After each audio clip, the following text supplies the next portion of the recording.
So it looked like Satou Sabally has officially turned down the option to head to Chicago. Guys, this story is getting crazy. Did you see what just happened? Satou Sabally didn't just say no to the Chicago Sky. She shook up the entire WNBA. Fans are going wild, experts are stunned, and teams are scrambling to figure out their next steps. I believe what happened with the Chicago thing, Satou Sabally, now I'm not saying this is fact, but this is allegedly, Satou Sabally turned it down. Hell, y'all better not send me to Chicago. I don't want to play. Might be thinking, oh, it's just another free agent story. But wait, this is way bigger. Sabally's move could lead to a super team with Caitlin Clark in Indiana or even a future sister act in New York. These are league-changing decisions, and we've got all the juicy details. Can you believe what Satou Sabally just did? She didn't just turn down the Chicago Sky, she shook up the entire WNBA. Let's break it down from the start. Sabally announced she's leaving Dallas after 5 years. Oh no, news broke yesterday when Satou Sabally let the world know she was not staying in Dallas. She wanted to get far, far away from the Dallas Wings. Now, that's where she's been for the past 5 seasons, and it has not been the best ride, but it definitely has not been completely horrible. You might be thinking, oh, it's just another player leaving. But here's where it gets exciting. Sabally isn't just any player, she's a game changer, and now every team is after her. But here's the twist. Sabally isn't going to Chicago, and that's got everyone buzzing. The Sky were seen as the favorites, but Sabally shut that down fast. Don't just take our word for it. Annie Costabile, one of the most trusted voices in WNBA journalism, confirmed it. Now, Annie dropped this about an hour ago, stating that the Sky are not in the running to land who? Satou Sabally in a sign-and trade. Multiple sources told me that and more in the top 10 FA list, free agency list, dog. Now you're probably wondering, what's the big deal? Well, this isn't just about Sabally saying no to Chicago. It's like she took a red marker and crossed the Sky off the list of top teams. Imagine how Sky fans must feel right now. Jaws on the floor, wondering what went wrong. Because I've never said she was going there, bro. Like, John Liquidator never came on here and said, you know what, she's going to Chicago. I said they was possibly in the running. You know, they was trying to make a shot at her, but I've never said definitively that's where she going. Now you're probably asking, what's the big deal? Well, this isn't just about Sabally turning down Chicago. It's like she grabbed a red marker and crossed the Sky off the list of top contenders. Just imagine how Sky fans must feel right now, completely stunned, jaws dropped, and wondering what went wrong. The Sky are not the same as other franchises, which who? The Indiana Fever. They can't lose and have a bad league-wide reputation. They need to go get the blockbuster trades. The 2026 free agency in a winning position in order to prove the best free agencies that are not in a franchise worth signing. But here's where it gets really interesting. Sabally's rejection isn't just a simple no thanks. It's more like she's holding up a mirror to the Sky, and the reflection isn't flattering. The team has been struggling to attract big-name free agents, and Sabally's decision is shining a bright spotlight on that problem. Annie stated the Sky can get a talented player at number 3, no question. That player, however, is not going to impact winning in 1 year for the 2025 season. They need players, not that now, that will put them in the winning position, which every team is trying to get put in a winning position. Think about it. If you're a top player in the league, you want to join a team where you can win, right? Well, it seems like Sabally doesn't see that happening with the Sky. It's almost like she's saying, you guys need to step up your game if you want players like me. Ouch. And it's not just about this season. The Sky's future is looking a little shaky. With rumors of a potential work stoppage in 2026 and their history of missing out on star players, you've got to wonder, can they turn things around? I've got Satou's stats up here, right here. 17.9 points a game and 6.5 rebounds. I mean, that's a real contributor, all right? Now you might be thinking, okay, so Chicago's out. Where's Sabally going? Well, that's the million-dollar question. There's a lot of buzz around the Indiana Fever, and if that happens, it could change everything. Just imagine Sabally teaming up with Caitlin Clark. That's a duo that could dominate the league for years to come. And I'm just excited. I'm excited for free agency. I'm able to talk to a lot of players. outside the league, because I have not played on a different team yet, and I'm excited to get to know them more on a personable level, but also knowing how they approach the game. And I just love having basketball conversations and high-level IQ conversations about the game to know where I will fit best in the future. Remember how we said Sabally and Clark could dominate? Well, that might just be the tip of the iceberg. What if I told you there's a scenario brewing in Indiana that could turn the Fever from underdogs to unstoppable overnight? The kicker. It all hinges on one crucial decision. Let's talk about the Indiana Fever. You might be thinking, Indiana? Really? But here's where it gets really interesting. The Fever aren't just in the running for Sabally. They might be the front runners, and if that happens, oh boy, we're in for a treat. Fever have a chance. The reality of the situation is that it's gonna come down to two teams realistically. It's gonna be the Fever and Liberty. Now picture this, Sabally and Caitlin Clark on the same team. It's like a basketball fan's dream come true, right? But it's not just about star power. These two could completely reshape the Fever's identity. We're talking about a team that's been in rebuild mode, focusing on young talent. Now add Sabally to that mix. That's not just a team. That's a powerhouse in the making. But hold on, it's not that simple. There's a twist that could change everything. See, Sable's got options, and she's playing her cards close to her chest. There's only one destination for her, and that's playing with the GOAT. Y'all know who the damn GOAT is. Caitlin, bro. She want to play with Caitlin bad. Real bad. The Fever might look like the perfect fit, but remember, this is the NBA. Nothing's ever set in stone until the ink is dry on that contract.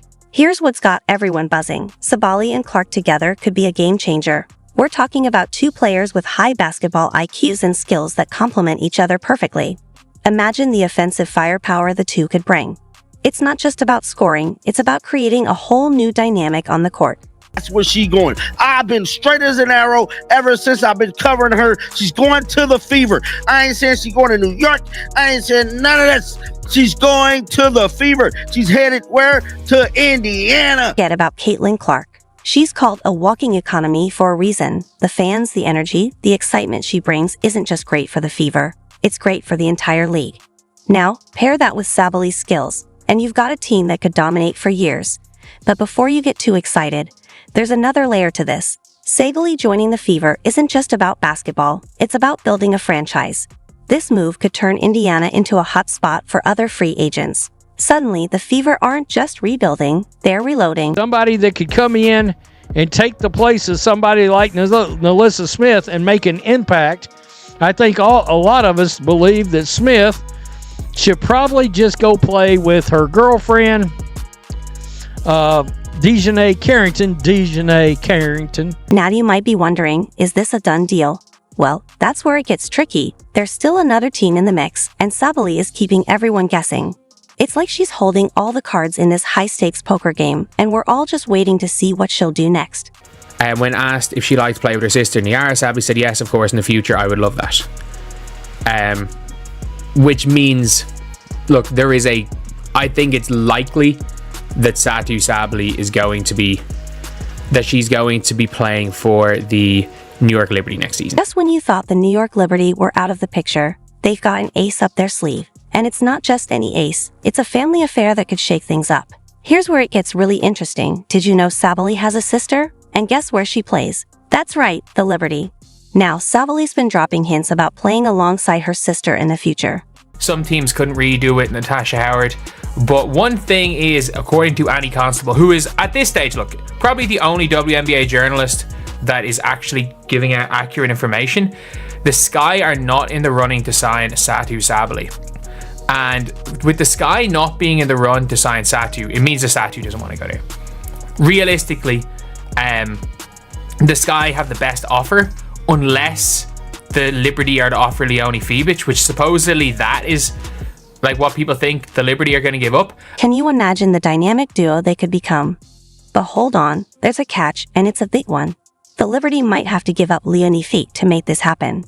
Now, you're probably wondering, is Fibic worth losing for Sabally? It's not an easy decision. Fibic has been a key player for the Liberty, and letting her go could really shake things up. I still think that would be her preference because New York is still New York. Yes, it's not the Indiana Fever, but it's still New York. She's playing with Sabrina. She gets to play with her sister. She plays with Fibic, who she plays for with the German national team.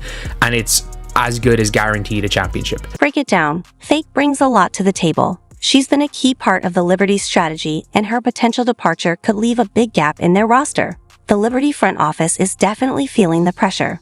They're probably asking themselves, do we risk it all for a shot at Sabally? But here's where it gets even more interesting. Think about the successful sibling duos we've seen in the WNBA. These pairs have proven just how powerful family connections can be on the court. Now, imagine Sabally and her sister bringing that same energy to the Liberty. It could be a game changer. Hey, dog, and Satou Sabally letting me know she won out of Dallas and she looked forward to playing with her sister in the future. Now, just like I told y'all in the video yesterday, the future means not as of right now being the present. The future means later on down the line. I still think New York would be the top choice because, well, it's New York. Sure, it's not the Indiana Fever, but it's still New York. She'd get to play with Sabrina, team up with her sister, and play alongside Feek, a teammate she knows well from the German national team. Plus, it would pretty much guarantee a championship. The idea of a Sabally sister act isn't just exciting for the team. It's something that could get fans buzzing too. We've seen how sibling partnerships can really elevate team dynamics and bring a special kind of magic to the court. It's the kind of story that could have Liberty fans on the edge of their seats, waiting to see if it'll actually happen. There is always the risk that she will go to the Fever for a year, not re-sign in 2026, and then go to Liberty in 2026. Let's not get ahead of ourselves. This potential move is far from a done deal. The Liberty are in a tough spot. They've got to weigh the immediate impact of losing Fake against the long-term potential of landing Sabally. It's like they're playing chess while everyone else is playing checkers.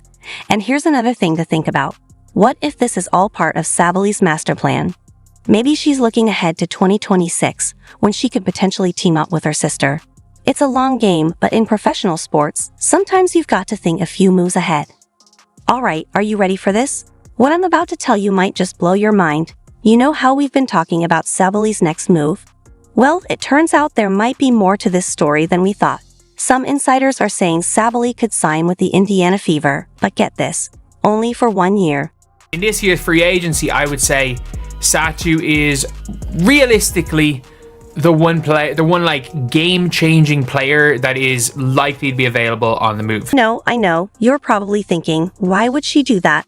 Well, hold on to your hat because this is where it gets really interesting. Apparently, Sabally might be playing the long game. She could be setting herself up for a big move in 2026. And where might she be headed? None other than the New York Liberty. That's right, the team her sister plays for. Can you imagine the impact of having both Sabally sisters on the same team? It would be massive. But here's where it gets even crazier. This move could trigger a chain reaction that shakes up the entire WNBA. We're talking about a domino effect that could reshape the league for years to come. Just think about it. If Sabally hops from team to team like this, other players might start doing the same.